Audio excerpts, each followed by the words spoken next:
My name is Chris Upton. I'm a barrister at the private bar in Brisbane. Today I'm going to give you the first in a series of discussions about legal topics which are relevant to you and to your practice. The objectives of this video are to examine the substantive requirements relating to summary judgment in Queensland, to review the procedural requirements for making a summary judgment application, and to set out the things you need to keep steady in your mind when preparing your material to either bring or resist a summary judgment application. It's trite to say that the substantive requirements for summary judgment are contained in the Uniform Civil Procedure Rules. Chapter 9 of those rules is headed Ending Proceedings Early. Part 2 of Chapter 9 is headed Summary Judgment. You'll shortly see a slide setting out Rules 292 and 293. Those rules contain the substantive requirements for summary judgment for each of an applicant plaintiff or an applicant defendant. Rule 292 consists of two limbs. Relevantly, Sub-Rule 2 provides, if a court is satisfied that the defendant has no real prospects of successfully defending all or part of a plaintiff's claim and there is no need for a trial of the claim or a part of the claim, the court may give judgment for the plaintiff against the defendant for all or part of the plaintiff's claim and may make any other order the court considers appropriate. Rule 293 Sub-2 contains a coordinate rule for a defendant.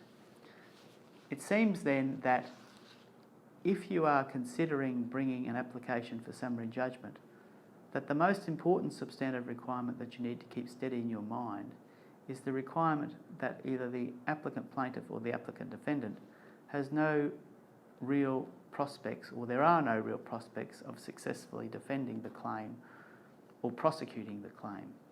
Now, what the words no real prospects of success mean and no need for a trial mean have been the subject of some debate in this jurisdiction.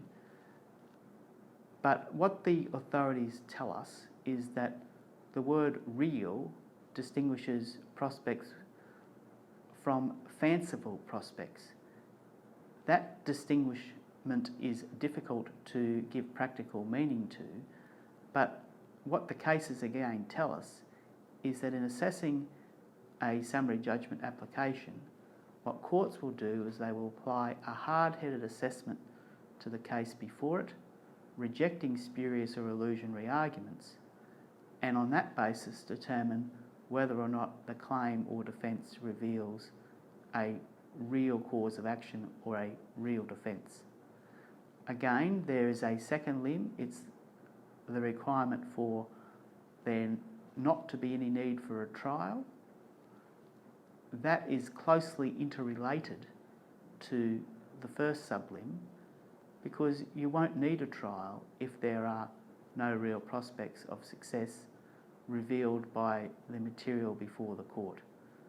Where there are mixed questions of fact and law, questions of the construction of written instruments, for example, you're going to need a trial because facts need to be settled before matters can be determined according to law.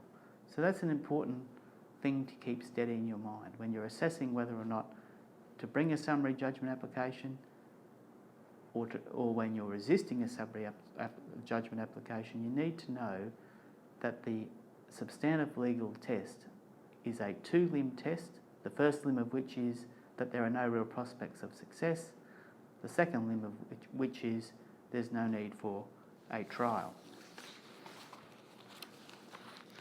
If after assessing your client's case a decision is made to bring an application for summary judgment, you need to be aware of the procedural requirements that regulate such applications.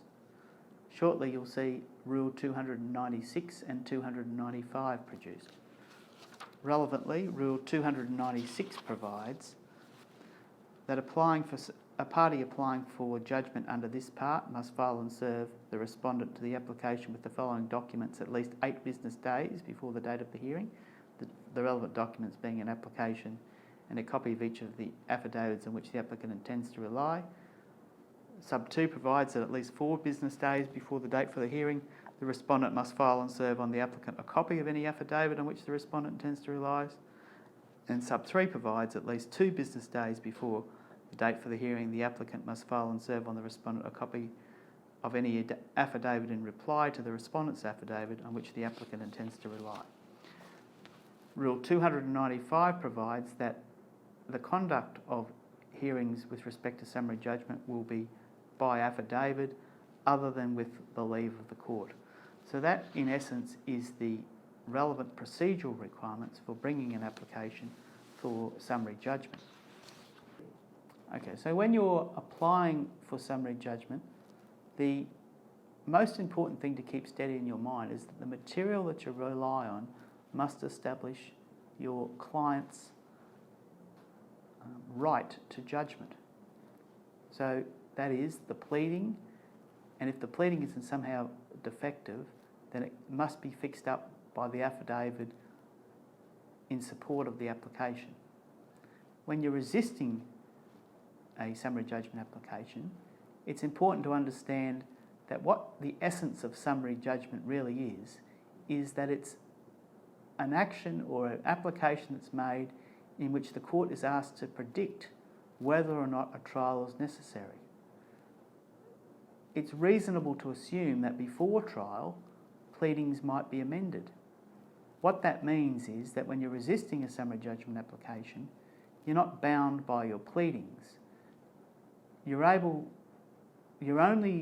delimitation in resisting a summary judgment application is the admissible evidence that you can file or exhibit in your affidavit material which might otherwise patch up defects in your defence.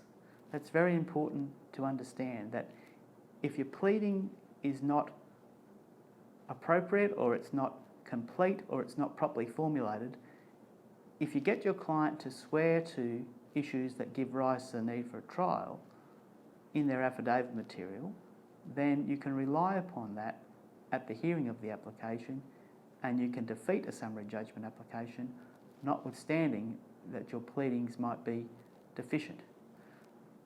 So when you're preparing your material to resist a summary judgment application, you should firstly, 1, check to and see that the jurisdiction of the court has been engaged and that a notice of intention to defend has been filed. But if it has, and typically it has been, if it has, then what you need to do in your affidavit material is have your client swear to issues that give rise to the need for a trial.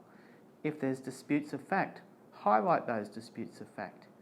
If there's mixed questions of fact and law that need to be determined, highlight those mixed questions of fact and law. If there's defects in the statement of claim, challenge those defects. What you need to do is to raise issues that require those issues to be investigated through the forensic processes of a trial before the matter can be determined according to law. That's the most important thing to keep steady in your mind when you're resisting an application for summary judgment. And the converse is obviously true when you're making an application.